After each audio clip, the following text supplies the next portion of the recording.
1절의 말씀으로 몸으로 드리는 영적 예배라는 제목으로 함께 은혜를 나누겠습니다. 어느 교회에 예배 시간만 되면 생기 조는 할아버지 한 분이 계셨어요. 여러분, 예배 시간만 되면 조는 겁니다. 그런데 하필 그 할아버지가 그 교회 담임 목사님의 아버지입니다. 그러니까 담임 목사님이 앞에서 자기 아버지가 졸고 있으니까 얼마나 민망하겠어요. 다른 성도들은 안 졸고 있는데 다른 성도들 보기에도 민망하고, 그래서 어느 날은 주일날 아침에 자기 어린 아들한테 부탁을 했습니다. 야, 너 오늘부터 예배 때마다 할아버지 옆에 꼭 앉아라. 그리고 할아버지가 졸 때마다 콕콕 찔러서 할아버지 못 졸게 좀 해. 그러면 내가 예배 끝날 때마다 용돈을 주마. 1,000원씩 줄게. 이렇게 약속을 한 거예요. 그래서 그날 주일 봤더니 할아버지가 졸 때마다 옆에서 손주가 열심히 콕 찔러서 깨웠어. 그래서 할아버지가 예배를 잘 드렸습니다. 다음 주일이 되었습니다. 다음 주일이 돼서 어김없이 할아버지가 졸고 있는데, 그날은 자기 아들이, 손자가 할아버지를 안 깨우고 가만히 내버려 두고 있는 거예요. 그래서 예배가 끝난 다음에 아들을 불러다가 물었습니다. 야, 너 할아버지 깨우랬더니 왜 안 깨운 거야? 그랬더니 그 아들이 그렇게 말하더랍니다. 할아버지가 나 안 깨우고 가만 놔두면 2,000원 준댔어요. 오늘도 지난주에 이어서 예배에 대한 말씀을 함께 말씀을 나누려고 합니다. 신앙의 핵심이 예배입니다. 예배의 성패가 신앙의 성패를 결정합니다. 그리고 우리가 드리는 예배에는 하나님의 중요한 축복이, 약속이 담겨져 있습니다. 우리는 예배를 통해서 살아계신 하나님을 만나고 예배를 통해서 주님이 주시는 힘과 능력을 얻습니다. 우리가 예배하면서 하나님을 닮아가고, 주님은 예배한 성도의 손을 붙잡고 고단한 세상 가운데서 그와 동행해 주시며 그를 인도해 주십니다. 그래서 성도는 어떠한 환경 속에서도 예배를 잘 드려야 합니다. 예배에 성공해야 합니다. 예배는 그렇게 중요합니다. 오늘 우리가 함께 봉독한 로마서 12장 1절에서도 예배의 중요성을 다시금 깨달을 수가 있습니다. 오늘 읽은 본문이 로마서 12장 1절인데, 본문에서, 그리고 이 본문이 왜 중요한지 잠깐 설명을 드리겠습니다. 독일의 유명한 칼뱅, 종교개혁자 중 한 명이면서 유명한 신학자죠. 한국뿐만 아니라 전 세계 개신교의 어떤 틀을 만든 사람이라고 해도 과언이 아닐 정도로 중요한 인물이 칼뱅이라는 분입니다. 이분이 성경에 대해서 설명하면서 그렇게 말했어요. 신구약 66권의 성경이 비싼 반지라면 그 중에 로마서는 반지의 보석과 같다. 여러분, 다이아 반지 혹시 보셨나요? 다이아가 중요합니까? 링이 중요합니까? 다이아가 중요하죠. 비싸죠. 그러니까 66권 성경이 반지라면 그 반지의 다이아, 보석이 바로 로마서다. 이렇게 말씀을 했어요. 그만큼 로마서가 중요하다는 것입니다. 로마서는 기독교 교리의 정수를 담고 있습니다. 성경의 핵심을 한 것만 찾아내라 라고 말하면 로마서를 고를 수가 있는 것입니다. 이 로마서는 크게 두 부분으로 나뉘어집니다. 로마서는 1장부터 16장까지 있는데, 먼저 1장부터 11장까지에는 말 그대로 기독교 교리의 핵심, 교리적인 부분, 즉 믿음으로 말미암아 우리가 구원받는다라는 핵심 교리의 내용을 담고 있습니다. 그리고 12장부터 16장까지는 그러면 그렇게 믿음으로 구원받은 우리 성도가 이 땅에서 어떻게 삶을 살아가야 할 것인가, 성도가 삶을 살아가는 실제적인 이야기, 실제적인 권면을 12장부터 말씀합니다. 그 중에 오늘 우리가 읽은 12장 1절은 우리 성도들의 삶의 자리 실천적인 부분의 첫 구절이에요. 그 첫 구절이 그렇게 말씀합니다. 그러므로 형제들아, 내가 하나님의 모든 자비하심으로 너희를 권하노니 너희 몸을 하나님이 기뻐하시는 거룩한 산 제물로 드리라. 이는 너희가 드릴 영적 예배니라. 그리스도인의 삶의 실천적인 부분 첫 구절에서 주님은 예배에 대해 말씀합니다. 이 말씀 속에서 예배가 우리의 신앙이 얼마나 중요한가를 다시 한번 알 수가 있는 거죠. 예배는 구원받은 하나님의 사람들이 첫 번째로 해야 할 일입니다. 또 이 말씀을 다른 의미로 말씀을 해보면 하나님의 사람들의 증거, 하나님의 사람들의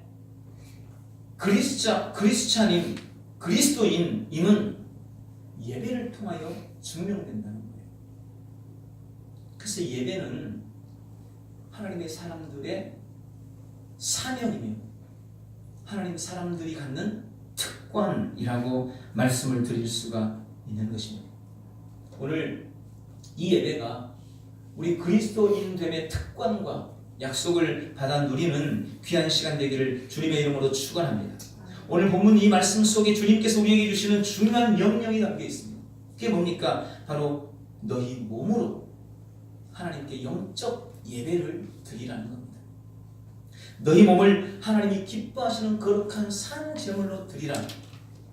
이는 너희가 드릴 영적 예배니라. 본문의 주님은 예배에 대해서 말씀하시면서 우리 몸을 요구합니다.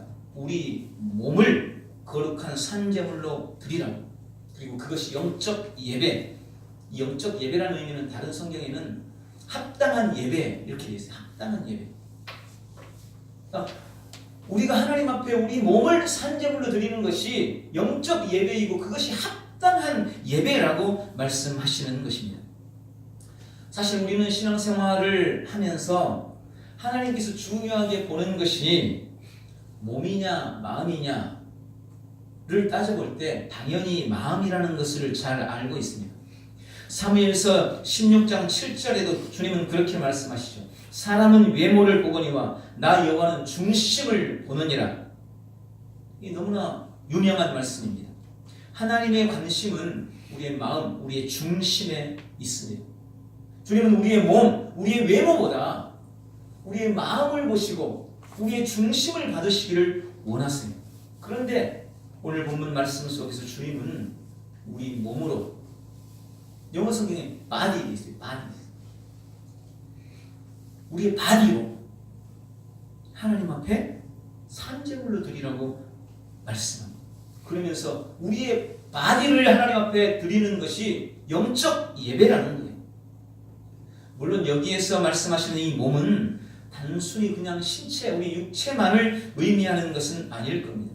예배드리는 사람의 전 인격과 삶을 의미합니다. 그럼에도 불구하고 주님이 굳이 몸이라고 표현하는 것은 당시 초대교회에 만연하고 있던 이 마음과 몸을 이분화시켜서 생각하는 여러 이단들 때문이었을 거예요. 왜냐면 말씀드렸잖아요. 영지주의라는 이단은 몸과 우리의 영혼을 완전히 분리시켜서 생각합니다. 우리의 영혼은 선하고 옳지만 우리의 육체는 악하다는 거예요. 우리 육체는 결국 버려질 것이기 때문에 이건 별로 가치가 없는 거 별로 중요하지 않다. 주님은 우리의 영혼을 받고 우리의 마음을 받지 우리 몸을 받는 분이 아니다. 이런 식으로 잘못된 생각을 가지고 있었습니다. 그런데 가만히 생각해 보세요. 우리도 여전히 그러고 있지 않습니까? 우리도 몸과 마음을 자꾸 구분하고 분리시키고 나누는 이중성을 가지고 있습니다.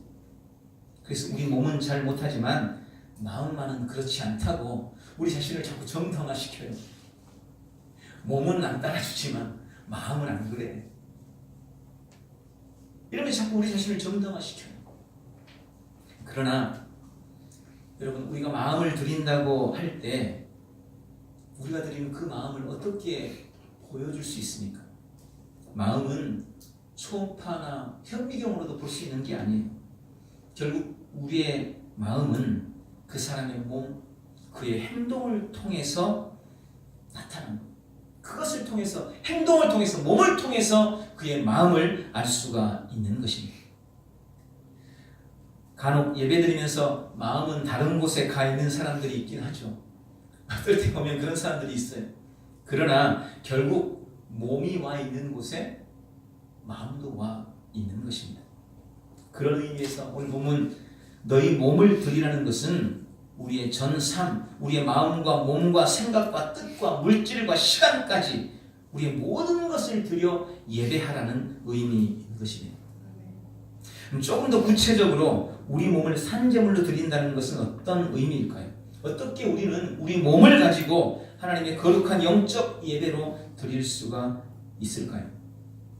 세 가지 정도로 그 의미를 생각해 봅니다. 첫 번째, 우리 몸을 산제물로 드린다는 것은 자신을 희생함으로 예배하라는 의미입니다. 본문에 몸을 들여 예배하라고 하시면서 주님은 그 몸을 하나님이 기뻐하시는 거룩한 산 제물로 드리라 말씀합니다. 지금 바울은 예배에 대한 이야기를 하면서 구약의 제사와 연결시킵니다. 여러분, 구약의 제사는 하나님께로 가는 통로였습니다. 소나 양이나 염소를 죽여서 하나님께 제물로 드리고 그것으로 제사함을 받고 그것으로 하나님을 만났습니다. 그래서 구약에 보면 하나님의 백성으로서 구별됨을 나타나는 가장 특별한 의식이 구약의 제사였어요. 제사. 그리고 그 제사에서 가장 중요한 것이 뭐냐? 제물입니다. 왜냐하면 자기 자신을 드린다는 것을 제물을 통해서 표현했기 때문에 나를 직접 드릴 수가 없으니까 제물로 나를 대신 삼아 드렸던 거예요. 그래서 제물이 없는 제사는 존재하지 않습니다. 그런데 그 제물에는 조건이 있습니다. 반드시 그 제물이 죽어야 한다는 겁니다. 흠과 티가 없는 정결한 짐승을 끌고 와서 그 짐승을 피 흘려 죽입니다. 레위기에 보면 이 제사의 방법을 구체적으로 상세하게 기록이 되어 있는데 제물을 죽여서 피를 흘립니다. 그리고 가죽을 벗기고 그것으로 각을 뜹니다. 깍두기 썰듯이 각을 떠서 단 위에 올려놓고 그걸 불로 태웁니다. 제물을 계속해서 죽이는 겁니다. 한 번만 죽이는 게 아니에요. 처음에는 칼로 찔러서 죽입니다. 두 번째는 그걸 가죽을 벗겨서 다시 죽입니다. 각을 떠서 또 죽입니다. 불에 태워서 다시 죽입니다. 제물은 반드시 철저하게 죽어야 합니다. 그렇게 제물이 철저히 죽어야 그 제사를 주님이 받으세요. 그런데 구약의 제사와 지금의 예배의 차이점이 바로 그겁니다. 구약의 제사는 죽여서 드렸는데 오늘 우리의 예배는, 그리고 우리 예배의 제물은 오늘 본문에 보니까 산 제물이어야 한다. 산 제물. 죽은 제물이 아니고 산 제물. 그럼 나를 산 제물로 드리라고 말씀하는데 그게 도대체 구체적으로 어떤 의미인가? 여러분, 아이러니하게도 내가 산 제물이 되기 위해서는 내가 나를 죽여야 합니다. 이 말을 오늘 이해하셔야 합니다. 이미 우리 성도는 그리스도의 대속의 죽임을 통해 십자가에서 죽었습니다. 그리고 예수님이 다시 부활하심으로 말미암아 우리가 다시 살았습니다. 이게 믿는 사람에게 나타나는 변화입니다. 예수님이 십자가에 못 박혀 죽을 때 나도 주님과 함께 죽었고 그분이 십자가에서 부활하셔서 다시 살아나실 때 나도 살았다. 그래서 갈라디아서 2장 20절에 내가 그리스도와 함께 십자가에 못 박혔나니 그런즉 이제는 내가 산 것이 아니요 오직 내 안에 그리스도께서 사신 것이다. 이렇게 말씀하십니다. 우리는 이미 그리스도와 함께 죽었습니다. 그리고 부활하신 그리스도로 말미암아 다시 살았습니다. 지금 내 안에 살고 있는 것은 내가 아니라 그리스도라는 것입니다. 그럼 그리스도가 더 잘 살고 그리스도가 더 풍성해지려면 내 자아,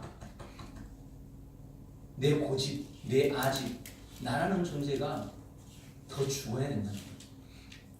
내가 더 죽어야 그리스도가 내 안에서 풍성히 살기 때문입니다. 이걸 다른 말로 자기 부인 혹 자기 희생이라고 하는 겁니다. 여기 너희 몸을 하나님이 기뻐하시는 거룩한 산 제물로 드리라, 이 말은 나를 희생 제물로 드리라는 겁니다. 나를 희생하라는 겁니다. 나를 더 죽여서 내 안에서 그리스도가 더 활발하게, 그리스도가 더 풍성하게 살도록 하라. 이것이 바로 오늘 본문이 우리에게 요구하는 산 제물로 나를 드리는 방법입니다. 여러분, 예배의 목적은 내가 아닙니다. 내가 예배를 통해서 내가 뭔가 얻고 내가 뭔가, 예배의 목적은 내가 아니에요. 예배의 주체는 오직 하나님이시고 예배의 목적은 오직 예배 받으시기에 합당한 주님이십니다. 예배를 통해 오직 주님만 높임 받아야 합니다. 이것이 좋은 예배예요. 그게 영광된 예배예요. 예배할 때 주님만 높임을 받고 주님만 경배를 받고 주님만 찬송을 받아야 합니다. 앞에 서 있는 누군가가, 앞에 나와서 특송하는 누군가가, 반주하는 누군가가, 헌신하는 누군가가 높임을 받고 인정을 받고 존경을 받는 것이 아니고 오직 주님만 높임을 받고 오직 주님만 가치로워지는 것, 이게 예배의 핵심입니다.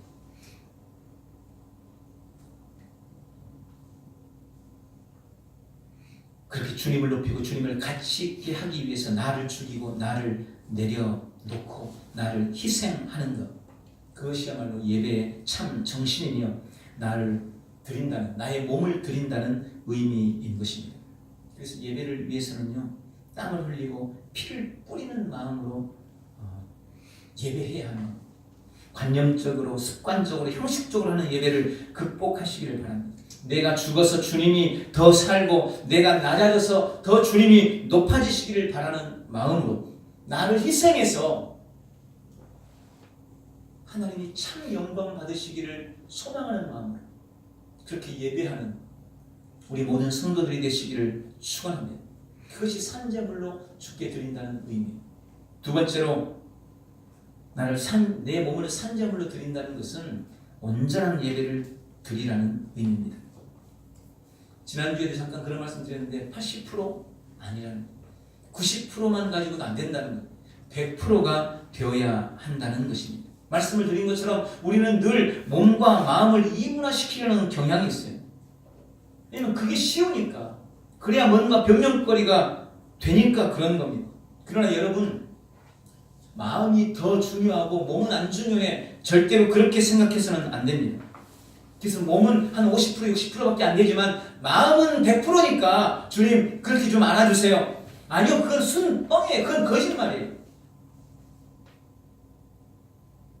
주님은 그 말에 속지 않습니다. 몸으로 잘 드리는 것이 잘 드리는 예배인 거예요. 예배 시간에 멍하니 딴 생각하고 있는 남편에게 한 아내가 허벅지를 꼬지면서 그렇게 슬쩍 말했습니다. 여보, 당신 지금 몸은 교회에 있지만 마음은 골프장에 가 있지. 마음을 다해서 예배하라니까 지금 뭐 하는 거야? 그때 뜨끔한 남편이 아내의 귀에다 대고 그렇게 말했더라고요. 그럼 다음 주부터는 몸은 골프장 가고 마음은 교회 오면 안 될까? 여러분, 잘못하면요 우리의 신앙이 이렇게 돼버릴 수가 있어요. 하나님, 제가 이번 주에 주일날 교회를 못 갔지만 제 마음 아시죠? 우리는 가끔 이런 식으로 변명합니다. 마음을 강조하다 보면 그게 자연스러워져, 그게 괜찮은 것처럼 여겨집니다. 그럼 주님은 그게 아니라는 거예요. 여러분, 우리가 간혹 반쪽짜리 예배를 드릴 때가 있어요. 오늘부로 다 끝내시기를 주님의 이름으로 축원합니다. 예배가 시작되기 전에 와서 예배가 끝날 때 가는 것, 그것이 온전한 예배인 거죠. 화장실도 좀 미리 좀 다녀오고 물도 미리 좀 마시고 좀 핸드폰도 좀 꺼놓으세요. 며칠 전에 TV 보니까 누가 저한테 이거 뭐 그걸 보내줬는데 핸드폰의 저장 공간이 너무 쉽게 줄어들잖아요. 그걸 해소하는 방법을 알려줬더라고요.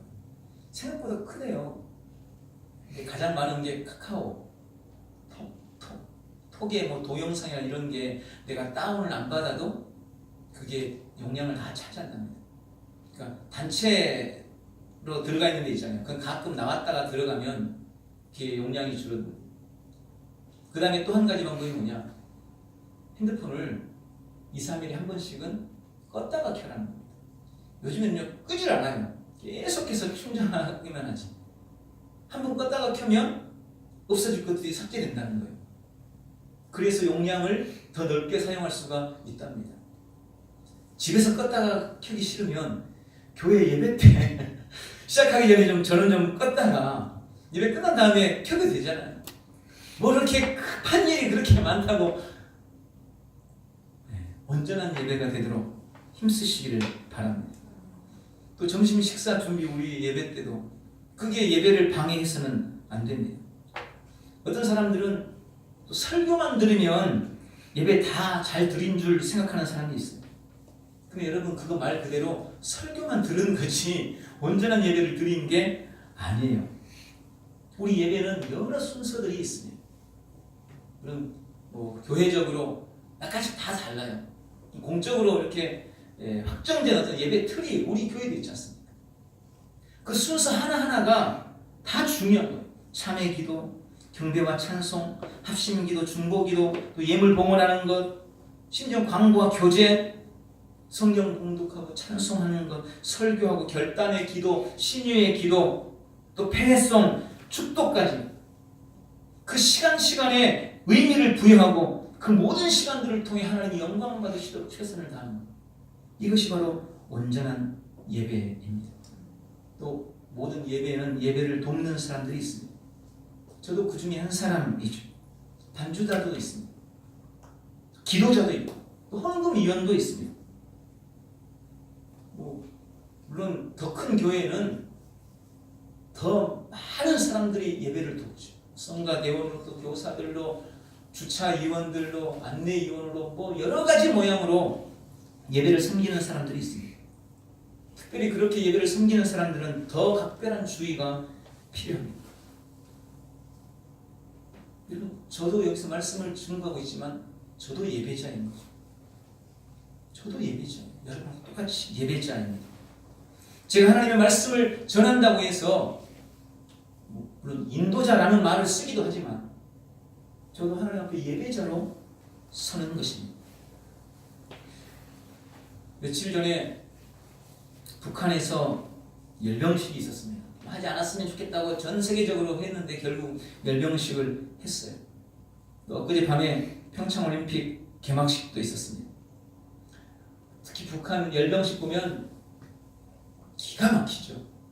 어떻게 저렇게 연습 저런 식으로 저렇게 할 수가 있을까? 무슨 기계들이 로봇들이 와서 하는 것도 아닌데 어떻게 저렇게 잘하나? 한 가지 목적입니다. 김정은이 앞에서 보여주기 위해서. 그들은 그것을 위해서 피나는 노력을 합니다. 그 하루 잠깐 동안의 열병식을 위해서 수개월, 수년을 연습을 해서 그걸 보여드리는 거예요. 여러분 예배는 우리가 하나님께 드리는 아름다운 퍼포먼스입니다.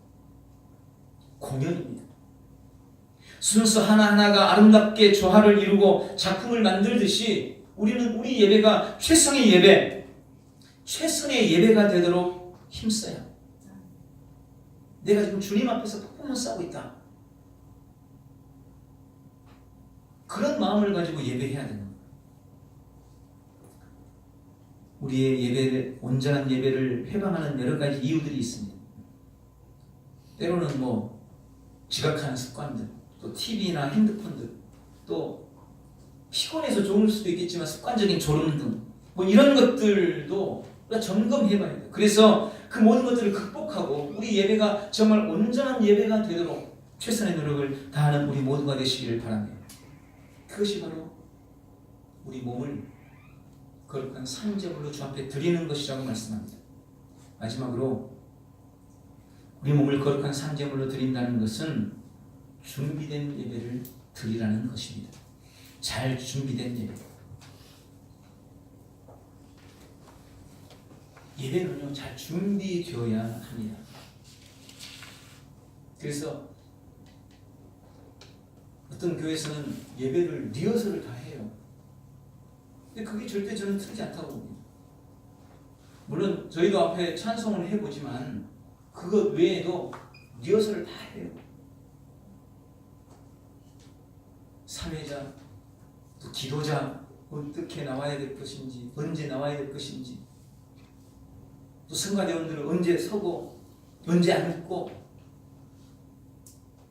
또 반주는 언제 시작하고 언제 끝내고, 뭐 이런 모든 것들을 철저히 리허설을 합니다. 그래서 준비하는 거죠. 예배를 준비하는 거. 그러나 준비는 사실 그런 것만이 준비가 아니죠. 여러분, 저도 설교를 할 때 그냥 올라가서 생각나는 대로 하는 건 아니잖아요. 여러분 아시다시피 미리 준비를 해야 됩니다. 이번 주에는 주님 어떤 말씀을 전해야 될까요? 어떤 말씀으로 하나님 성도들에게 전해야 될까요?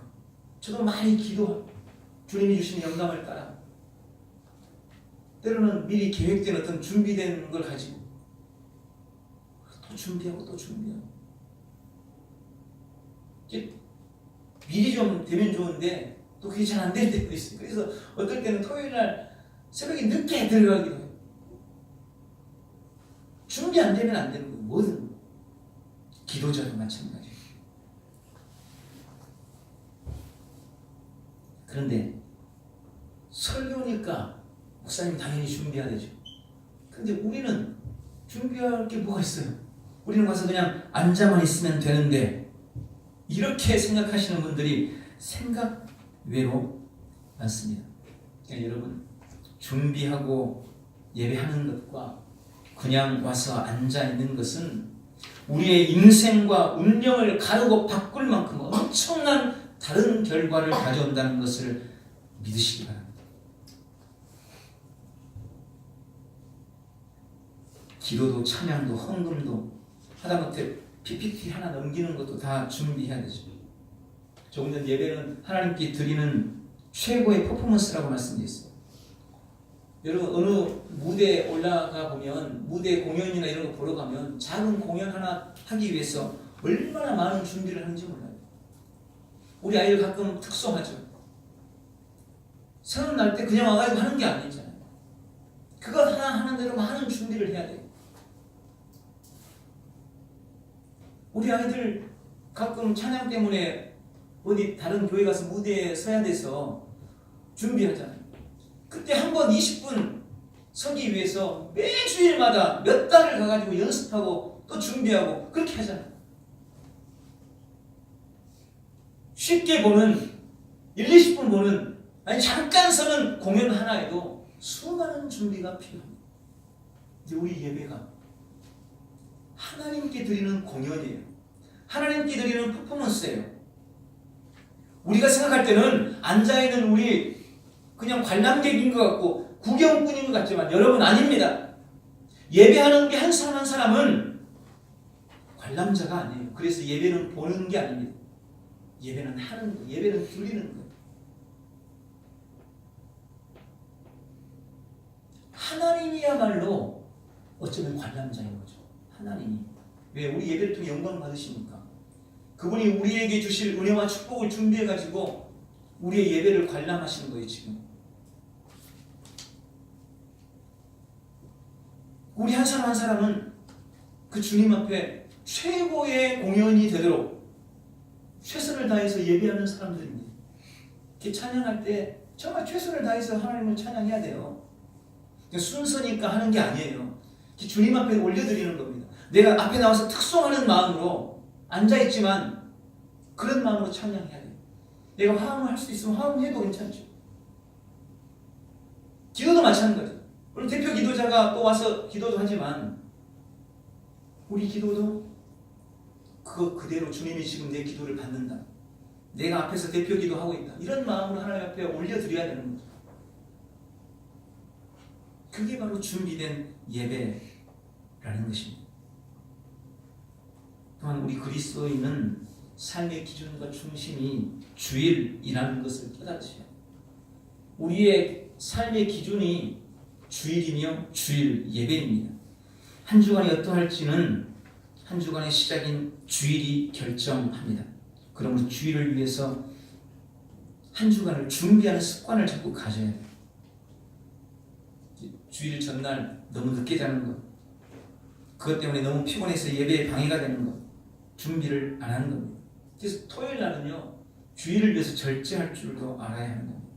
최상의 주일, 최상의 예배가 되도록 토요일은 마음의 준비, 몸의 준비를 해야 하는 겁니다. 어느 장로님이 TV를 너무 좋아했어요. 그 중에서 사극을 그렇게 좋아했습니다. 요즘에는 사극을 별로 안 하는 것 같아요. 예전에는 사극 참 많이 했습니다. 토요일 날은 이 방송 저 방송을 넘나들면서 사극을 그렇게 보시는 장로님이 계셨어요. 어느 토요일 날도 사극을 보느라고 늦게 잠이 들었습니다. 그런데 마침 그 다음날 주일에 이 장로님이 대표 기도였습니다. 순서가 돼서 이 장로님이 대표 기도를 시작합니다. 하나님 아버지, 성은이 만극하옵나이다.